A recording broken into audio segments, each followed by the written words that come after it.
and others as the fire chief and his team evaluate the condition of those buildings and whether the people within them are safe to remain where they are. We expect about 100 people, maybe more, at City Hall tonight.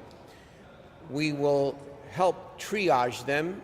They can stay here, of course, all night if needed, but our team is trying to triage those people, our people, to vacant hotels and motels. Some are connecting with family. Everyone is going to be cared for, who is affected by this power outage.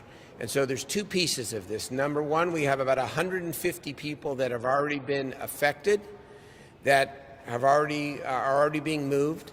And then the chief and our OES team are evaluating the safety of the people in about 9 other housing complexes. And as that number rises, which it probably will, we will help them, accommodate them, and make sure that we leave nobody behind.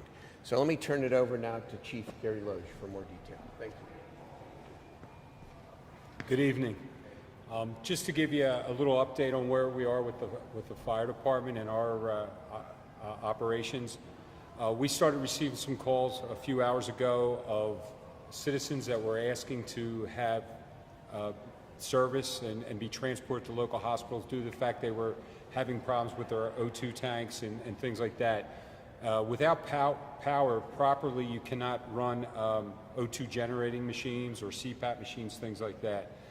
Also, the issue that we ran into is without power and backup generators in some of the older buildings in the city, the fire systems don't work. So I used my authority to close down the one building, as the mayor said. We are transporting the people either to hospital or to here, or they're having family members we're allowing come and pick them up. At this time, we are also, as the mayor said, addressing approximately 9 other buildings in the city that don't have power, but they may have backup generators. And if they have backup generators that does supply the fire systems, we're placing fire watches in those buildings to monitor those buildings, and we're making that voluntary evacuation out of those buildings, except for the medical residents there. With them, we're transporting them through our medic units either to here or to the hospital. Chief, how unprecedented is it to have multiple high-rise buildings in the central city evacuated? Is this something you drilled for, that you trained for? We actually had a drill going on tonight. We've had a drill going on for about the last month on a high-rise building. I was actually headed there when this came in. This is the first time in my career here in Sacramento, where I've been over 3 years, that we've had this big of an evacuation. Obviously, we're looking at approximately 12 blocks by 5 blocks is the blackout area. And so you can just imagine how many complexes are involved in that. One of my big scares, obviously, is people are doing what they can do to make light and to stay warm. So we're asking everybody, please do not light candles and be using candles right now. So that's a big concern for me right now. But this is the first time, and as far as I can remember talking to OEM and things like that, that we've had this mass evacuation going on.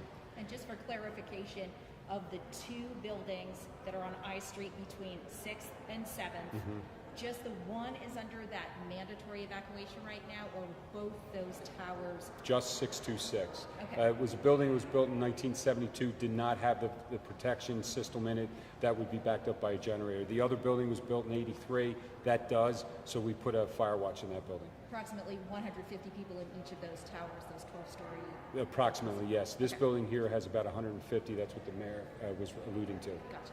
How smooth is this operation going so far? Are most of the people here in this building right now, or is the evacuation going to take throughout the night?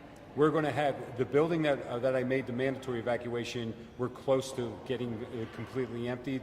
The second bus, we have buses running back and forth between here and City Hall.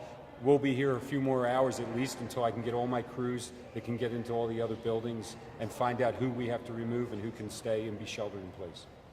A lot of these people are frail, elderly. What is the risk to their personal safety, and has anyone had been transported to the hospital? Are you concerned about possibly injuring them more in the evacuation process? My members are very professional in that. We have the proper tools. We're using stair chairs, stretchers, things like that to remove them. We're helping them get clothed. One apartment that I actually went in to help a resident, she hadn't seen light since it got dark, and I went in with a flashlight, and it's the first time she had any light at all in her apartment. She was very grateful that we were there. We got a team up there right away and got her, down safely into the vestibule of the building, and she's been transported to family members. So no injuries. No injuries. Thank you. Okay, I want to answer. You want to go ahead, Daniel? You go. Yeah, I just wanted to really say, and it was asked, whether or not we're prepared for this, and I will say absolutely. So when we got the call that we had some issues down at that building, we simultaneously activated some of our generator technicians to go and see if we could put up emergency generators ourselves from city supplies. So our Department of Utilities responded out there. They are, of course, experts with generators, knowing that we have an immense backup power supply requirement with our sump pumps and so forth to keep our city dry during storms. We were unable to do that. So as we were also evaluating that process, we were simultaneously activating this site as an emergency shelter, and we did so very quickly. We brought in resources from the American Red Cross, who responded out to help out. They're actually pulling up a trailer full of cots and additional shelter supplies as we speak. We had support from our council office staff, Office of Emergency Management, and through the night tonight, we'll be bringing in trained shelter experts from our Youth Parks Community Enrichment. We'll partner with Red Cross for shelter training, as well as our Community Emergency Response Team from the SAC Fire. So I will say that we are prepared for this, and as the mayor said, anybody affected by this power outage who needs a safe, warm place to stay tonight can do so here. If we reach capacity here, we are available to expand operations to Hart Senior Center for additional sheltering capacity, and we will expand as necessary through that event. One question that I've been receiving is concerns about tomorrow's storm coming in, and with the power outages, I will say that Department of Utilities preemptively deployed generators today to those locations to have backups to the backups. So we will mitigate any sort of localized flooding with the storm coming in with the power outage as much as possible tomorrow. Right now, I don't expect any significant issues, but I will caution residents as they come downtown, some of the traffic lights and signals can still be out, and we want to be wary of that. But I am confident that SMUD is working as quickly as possible to get their systems back up and running. And I will also note this shelter will not be open tomorrow night because I've been in close communication with SMUD, and anybody still affected by power outages tomorrow will be provided a hotel voucher so they can stay in a hotel tomorrow. So while we're providing this emergency shelter tonight for those who may need it, tomorrow SMUD in the city are going to partner up, and they'll come in here, and anybody who still needs assistance and help, we'll get them that help and care until the duration of the power outage is corrected. So any questions for more of this? Is there any idea when the power can be restored? So it's a work in progress. I can say that SMUD is diligently working on that. They've got crews on it right now. I think they're optimistic about some of that work, but I think for any specific operational improvements and power getting back online, I'll defer to them. And so far, you haven't had to use that overflow housing when you have the displaced folks and the unhoused individuals seeking temporary shelter here at City Hall? Right, correct. We have not reached capacity. In fact, here at City Hall, we have some large breakout rooms up on the second floor. Any folks, elderly and those with underlying medical conditions who need power, their oxygen tanks powerized, we're going to put them in a cot with that room so they'll have a private little setting for them to have their medical supplies powered. We're amply prepared and resourced here at City Hall. I would say they're welcome to use the mayor's office too. And what's the capacity here at City Hall? Right now, that's kind of hard to estimate. So I think we'll expand as needed, and then once things get uncomfortable, we'll expand out to another facility. Just to be clear, the other 9 housing units that are affected by this blackout, they're being powered right now by backup generators? Right. Backup power generators, and I'll defer to fire for the specifics, but they also have fire watches there keeping an eye on the facilities as well. And to your question about the occupancy, the reason I say that is you have your standard occupancy, but when you also have fire marshal presence, you can expand that legal occupancy as well. So we would look to explore that option too if we need to expand before opening another site as needed. Can you explain what are fire watches? That firefighters?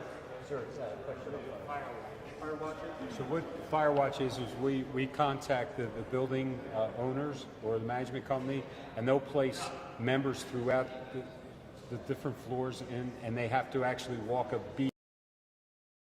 They have radios radios and they can communicate down and then call directly to 911. So that's a fire watch. These are employees of the building? Yes, yes. And there's forms, legal forms that we have them fill out that they take responsibility for that. Chief, I know Captain Wade talked about it earlier. We had an astute captain who heard this succession of 911 calls earlier and then said, something's going on over at 16. Are you prepared to recognize that person just yet, for them kind of picking up on the fact that this was a bigger emergency? It was one of our captains over at 13th and I, the station out of there. He did pick up on it. He's one of my out there, and he realized something was going on, and that's what they're trained to do. And he's all rolling basically, and that's what's got us all here today or this evening. So yes, but I'm not going to actually say his actual name.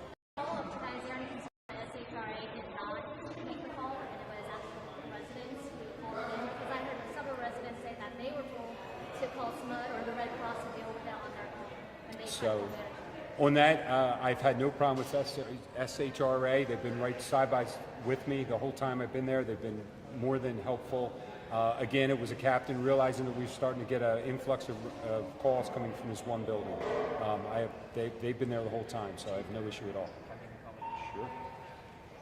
Yeah, on that SHRA partnership, those folks are coming in here via bus. They're getting processed in, and then SHRA is getting them immediately into a hotel voucher. So they're here for a very short time, and I've had the chance to watch a couple bus loads of folks come in, and they're not here very long. So I would say SHRA is running a very efficient and outstanding outreach to their residents. And Mayor, incredible lift tonight, but in a preventative standpoint, will you be calling for any sort of investigation into this explosion fire that caused this outage? Well, I think we always want to know what the cause was, but I'm confident in our public institutions. I'm confident in the great track record of SMUD, but of course we should know. We're having obviously extreme weather events, and the rain is a good thing, obviously. What I'm most concerned about is the welfare of the people affected. Our constituents, my constituents, and I'm proud of the leaders behind me and the way that the city team acted immediately and with urgency to make sure that everyone is cared for and everyone is accounted for. That's what we expect in this city, and I'm confident that that's happening. But yeah, of course we should find out why. I can just elaborate on that a second. I actually had that fire. I took command of that fire earlier today, and the fire started in actually a transformer, and it spread into the building. But talking to the members of SMUD, and from what I've seen, and my fire marshals are still doing the investigation, working with SMUD, it doesn't appear to be anything more than a malfunction of a transformer. All right. Good night, everybody. Thank you. We'll keep you informed throughout the night, and obviously throughout tomorrow. Thank you.